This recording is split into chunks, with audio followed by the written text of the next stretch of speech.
Oh, what is that? It's grapefruit. Suha grapefruit. Oh no! Why you kick it? You just kick it. Sorry. Sorry. Pwede ba ibalik yan? Ano ba? Hinog na pala siya. How come you're so Why you punch it? Pwede na yan, hinog na. Suha. Where in the world? Yay! Ano to? Suha rin.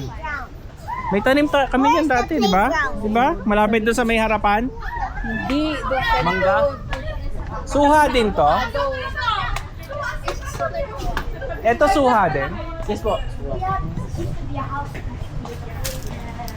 Pwede po sila Oh. Pwede po sila mag-ano ng pagkain. Dito? Ang magkano per day? Per night? 20,000 po. Per night. Tapos capacity? 18 person po naman sa kwarto. Wala naman po problema kung po yung mag-stay dito. Basta yung matutulog po. Medyo okay. masikip na po pagka ano. So pwede ganun palang gawin, no?